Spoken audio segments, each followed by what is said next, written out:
Station కి ఒక 19-20 ఏళ్ల కుర్రాడెవరో ఒక బొమ్మను పట్టుకుని వచ్చాడంట. ఆ కుర్రాడి గురించి ఏదో చెప్పాలని మీ ఎస్ఐ గారు మా వారికి ఫోన్ చేశారు.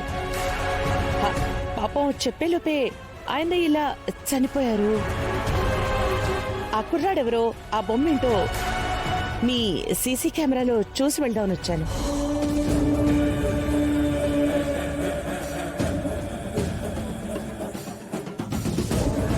ఏంటి అలా చూస్తున్నారు? నిజంగానే ఆ కుర్రాడి గురించి మీకు తెలీదా? తెలియకే కదండి వచ్చాము. మా ఎస్ఐ గారు మీ వారికి ఫోన్ చేశారు. ఆ కుర్రాడి గురించి ఏదో చెప్పాలనుకున్నారు. కరెక్టా? కరెక్టే. అయితే ఆ కుర్రాడెవరో ఆ బొమ్మేంటో మీరు సీసీటీవీ ఫుటేజ్ లో చూసి తెలుసుకుందామని వచ్చారు. అవును. అంటే మా ఎస్ఐ గారిని మీరే మర్డర్ చేశారా?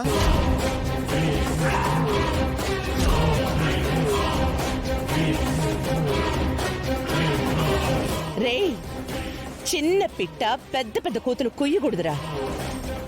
నా అంతటి దాన్ని ఒక హెడ్ అయిన నువ్వు మర్డర్ చేసావా అని అడుగుతున్నావా? ఎంత ధైర్యం నీకు? పోనీ మీ లెవెల్కి మా డిఎస్పీ గారితో ఫోన్ చేపించినా? ఎలాగైనా మర్డర్ చేసినా ఆ ఆవిడ అనండి. బలమైన విట్నెస్ దొరికితే ఆమెను అరెస్ట్ చేస్తున్నప్పుడు ఆవిడెవరో మీకు తెలుస్తుంది. అసలు నీ దగ్గర ఏం సాక్ష్యం ఉందని ఇంత రెచ్చిపోతున్నావు? సాక్ష్యం లేదు, కానీ లాజిక్ ఉంది. భూమిని వెతుక్కుంటూ వచ్చిన భూమి తమ్ముడు పేరు శివ. భూమి శరత్చంద్ర గారి కూతురని నేనే చెప్పాను. ఆ మాట విని మా కన్ను కప్పి శివ వెళ్ళిపోయాడు. అంటే తిన్నగా మీ ఇంటికి రావాలి, కానీ రాలేదు. ఆ అబ్బాయి ఎలా ఉంటాడో మీకు తెలీదు. ఆ బొమ్మలో ఏదో మీ సీక్రెట్ ఉంది. అంటే ఆ సీక్రెట్ కి మీకు ఏదో కనెక్షన్ ఉంది. ఆ సీక్రెట్ ని మీరు మాయం చెయ్యాలి అనుకుంటున్నారు. అంటే ఆ సీసీ కెమెరాలో ఆ అబ్బాయిని మీరు చూడాలని వచ్చారు. నాకు తెలిసినంత వరకు మీరు ఇలా వచ్చారని మీ వారికి కూడా తెలిసి ఉండకపోవచ్చు. తెలుసని ఒక మాట చెప్పండి.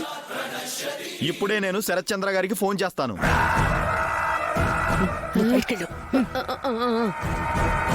చూడు హెడ్డు, నీ మొత్తం గెస్సింగ్ కరెక్టే, కానీ మీ ఎస్ఐని మాత్రం నేను చంపలేదు.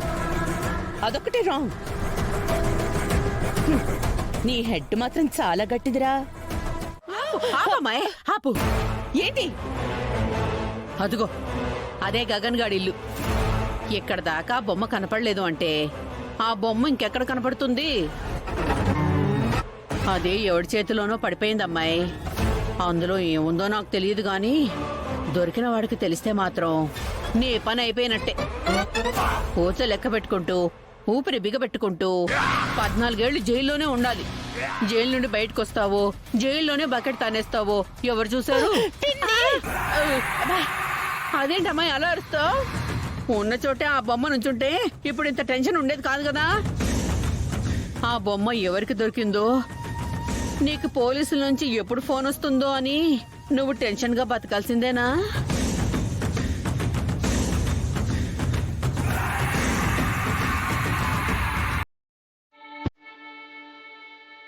అన్నయ్య వదిన దగ్గర ఆశీర్వాదం తీసుకోండి. ఇదిగోండి అన్నయ్య, తీసుకో వదినా.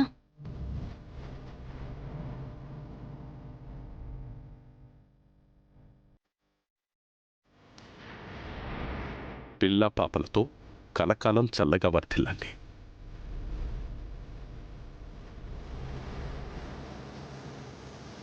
ఒక విధంగా నీ పెళ్లి చెర్రీతో జరగటం మంచిదే అనిపిస్తోందమ్మా. ఎవరో కొత్త వారింటికి కోడలుగా వెళ్ళి వాళ్ళేంటో వాళ్ళ మనస్తత్వాలేంటో తెలియక వాళ్లతో అడ్జస్ట్ అవ్వడానికి కనీసం 6 నెలలు పట్టేదమ్మా.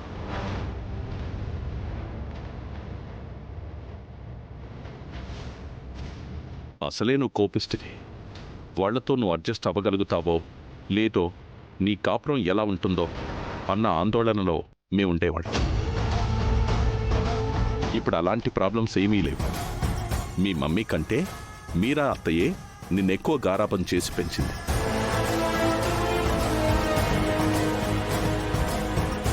మేనత్తే ఈరోజు నీ అత్తయ్య అయింది. నువ్వు కోపంతో అత్తయ్యను ఓ మాట అన్నా అమ్మ మనసుతో అర్థం చేసుకుంటుందే తప్ప మనస్పర్ధలకు తావివ్వదు.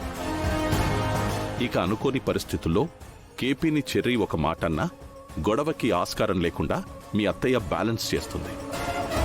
మరో విధంగా చెప్పాలంటే ఈ పెళ్లి జరగడం నీ అదృష్ట నక్షత్రం. అవును డాడీ, మీరు చెప్పింది నిజమే.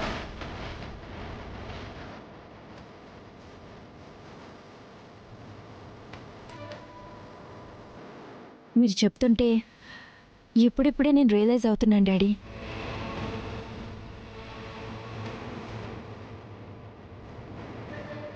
ఇష్టం లేని పెళ్లి మీద ఇప్పుడిప్పుడే నాకు ఇష్టం ఏర్పడుతుంది.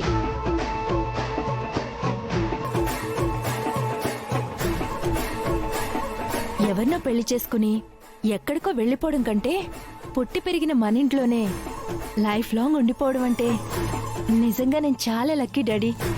నీలో ఈ రియలైజేషన్ చూస్తుంటే నాకు చాలా ఆనందంగా ఉందమ్మా. వెళ్ళమ్మా, మీ అత్తయ్య మామయ్య దగ్గర ఆశీర్వాదం తీసుకో.